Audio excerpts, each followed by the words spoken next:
കണ്ണൂർ പിണറായിയിൽ നടന്ന SDPIയുടെ സദാചാര ഗുണ്ടായുസവും അനുബന്ധിച്ചുള്ള സംഭവങ്ങളുമൊക്കെ നമുക്കറിയാം. അതിൽ ഏറ്റവും ഒടുവിൽ പുറത്തുവരുന്ന വിവരം റഹീസാണ് റസീനയുടെ പുരുഷ സുഹൃത്തായ വ്യക്തി. ഈ റഹീസ് കഴിഞ്ഞ ദിവസം പിണറായി പോലീസ് സ്റ്റേഷനിൽ ഹാജരായിരുന്നു. റഹീസ് പോയിട്ട് പോലീസുകാരോട് ചില കാര്യങ്ങൾ പറഞ്ഞു. റഹീസ് പറഞ്ഞു, എനിക്കും ആ സ്ത്രീക്കും തമ്മിൽ സൗഹൃദമുണ്ട്. ഇൻസ്റ്റഗ്രാം വഴിയാണ് റസീന എന്ന് പറയുന്ന ആ വീട്ടമ്മയെ ഞാൻ പരിചയപ്പെട്ടത്, അവരുമായി സൗഹൃദത്തിലായിരുന്നു എന്ന് ഇയാൾ പോലീസിനോട് സമ്മതിച്ചു. പക്ഷേ റസീനയുടെ അമ്മ ആരോപിക്കുന്നത് പോലെ യാതൊരു വിധത്തിലുള്ള സാമ്പത്തിക ഇടപാടുകളും റസീനയുമായി തനിക്ക് ഉണ്ടായിരുന്നില്ല. സ്വർണം വാങ്ങുകയോ പണം വാങ്ങുകയോ വിവാഹ വാഗ്ദാനം നൽകുകയോ ചെയ്തിരുന്നില്ല എന്ന് റഹീസ് പോലീസിന് മൊഴി നൽകിയിട്ടുണ്ട്. അപ്പോൾ പിന്നെ എന്താണ് അന്ന് സംഭവിച്ചത് എന്ന് പോലീസ് അയാളോട് ചോദിച്ചു. അന്ന് ആ പള്ളിക്ക് സമീപം വെച്ച് കണ്ടു, റസീനയെ നേരിട്ട് കണ്ടു, സംസാരിക്കുകയായിരുന്നു. സംസാരിച്ചു നിന്നപ്പോൾ 3 ബൈക്കുകളിലായെത്തിയ സംഘം ഞങ്ങളെ തടഞ്ഞു വെച്ചിട്ട് അസഭ്യം പറയുകയും ചീത്ത വിളിക്കുകയൊക്കെ ചെയ്തു.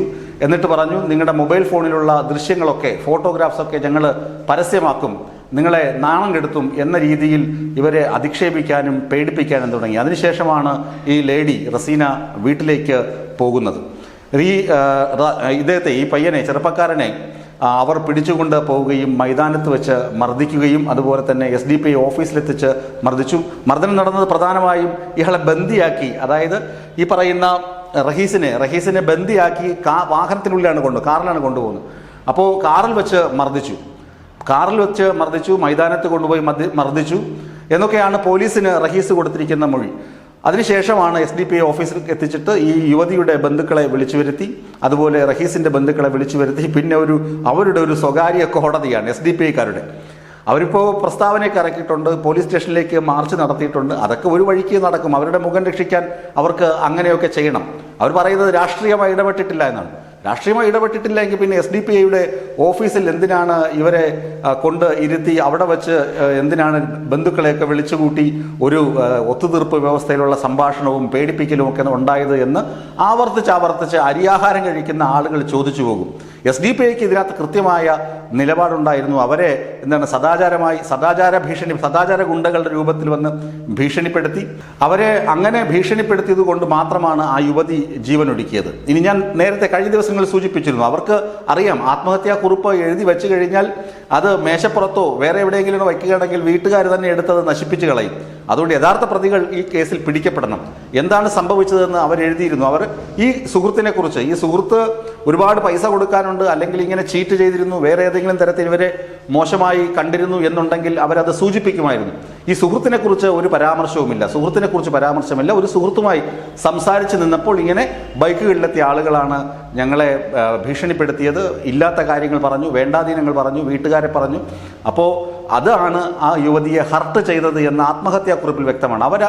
ഈ പോസ്റ്റ്മോർട്ടം സമയത്ത്, അതായത് ഇൻക്വസ്റ്റൊക്കെ തയ്യാറാക്കുമ്പോൾ ഈ വസ്ത്രമൊക്കെ പരിശോധിച്ചപ്പോഴാണ് വസ്ത്രത്തിനുള്ളിൽ നിന്ന് ഈ ആത്മഹത്യാക്കുറിപ്പ് പോലീസിന് കിട്ടിയത്. ഏതായാലും പോലീസിന് ആ തെളിവ് എന്ന് പറയുന്നത് ആത്മഹത്യാക്കുറിപ്പ് തന്നെയാണ്. ഇതിനിടയ്ക്ക് റസീനയുടെ അമ്മ പരാതിപ്പെട്ടു. റസീനയുടെ മോശം സ്വഭാവമാണ്, ഇയാളുമായി ഇല്ലീഗൽ കണക്ഷനുണ്ട്, മോശപ്പെട്ട സ്വഭാവമായിരുന്നു റസീനയ്ക്ക്. അങ്ങനെ ഒരമ്മ ഒരിക്കലും പറയുകയില്ല, സ്വമേധയാ പറയുകയില്ല, ക്യാമറയ്ക്ക് മുന്നിലും പറയില്ല, പോലീസ് സ്റ്റേഷനിൽ പരാതിയും കൊടുക്കില്ല. കാരണം സ്വന്തം മകൾ മരിച്ചുപോയി, ആ മരണവേദനയിൽ നിൽക്കുന്ന ഒരു ഉമ്മയ്ക്ക് ഒരിക്കലും ഇങ്ങനെ പറയാൻ കഴിയില്ല. സാധാരണഗതിയിൽ ഏതെങ്കിലും അസാധാരണ സാഹചര്യത്തിൽ ചിലപ്പോൾ പറഞ്ഞിരിക്കാം.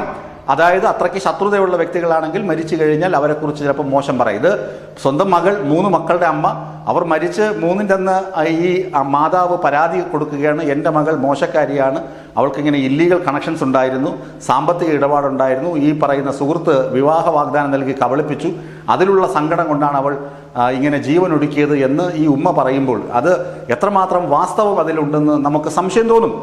അപ്പോൾ അത് SDPIക്കാർ പറഞ്ഞിട്ട് അവരെ കൊണ്ട് പറയുന്നതാണ്. കാരണം മറ്റൊന്നുമല്ല, അവർക്ക് SDPIക്ക് മുഖം രക്ഷിക്കണം. ഈ കേസിൽ സദാചാര ഗുണ്ടായുസം ഞങ്ങൾ കാണിച്ചിട്ടില്ല, ഞങ്ങൾ ബന്ധുത്വം വെച്ച് കോംപ്രമൈസിന് ശ്രമിച്ചതാണ്. എന്തിന് കോംപ്രമൈസിന് പോകണം? ഒരു സ്ത്രീ ഒരു പുരുഷനുമായി സംസാരിക്കുന്നു, ഇനി അവർക്ക് വേറെ ഏതെങ്കിലും തരത്തിൽ ഇല്ലീഗൽ കണക്ഷൻ ഉണ്ടെങ്കിൽ തന്നെ എന്തിന് SDPI ഇടപെടണം? സമൂഹത്തിൽ അവർക്ക് സ്വാതന്ത്ര്യമുണ്ട്, അവർക്ക് അവരുടേതായ വ്യക്തി സ്വാതന്ത്ര്യമുണ്ട്, ഒരു പുരുഷനോട് സംസാരിക്കുവാനുള്ള സ്വാതന്ത്ര്യമുണ്ട്. അപ്പോൾ അവരോട് പറയുകയാണ്, നിങ്ങളുടെ ഫോട്ടോസ് ഞങ്ങൾ പ്രചരിപ്പിക്കുമെന്നൊക്കെ പറഞ്ഞ് ഭീഷണി. അപ്പോൾ ആ ഭീഷണിപ്പെടുത്തിയ ദിവസമല്ല ഈ മരണം സംഭവിച്ചത്, അത് കഴിഞ്ഞ് രണ്ടാമത്തെ ദിവസമാണ് ഈ മരണം നടന്നിരിക്കുന്നത്. അപ്പോൾ വീട്ടുകാരും ഈ SDPIക്കാരും ഈ സദാചാര ഗുണ്ടകളെല്ലാം നിരന്തരമായി യുവതിയെ ഭീഷണിപ്പെടുത്തി എന്ന നിഗമനത്തിൽ തന്നെയാണ് പോലീസ്. ഏതായാലും 3 പേര് ഇപ്പോൾ റിമാൻഡിൽ കഴിയുന്നുണ്ട്. മറ്റുള്ള ആളുകൾ CCTV ദൃശ്യങ്ങളുടെയൊക്കെ സഹായത്തോടെ മറ്റുള്ള ആരൊക്കെയാണ് ഈ സമയത്ത് ഉണ്ടായിരുന്നത്, ഇവരെ ഭീഷണിപ്പെടുത്തിയത് എന്ന് പോലീസ് പരിശോധിക്കുന്നുണ്ട്. കൂടുതൽ അറസ്റ്റ് ഇക്കാര്യത്തിൽ ഉണ്ടാകും, അല്ലെങ്കിൽ ഈ സംഭവത്തിൽ ഉണ്ടാകുമെന്ന സൂചനകളാണ് കണ്ണൂർ പോലീസ് നൽകുന്നത്.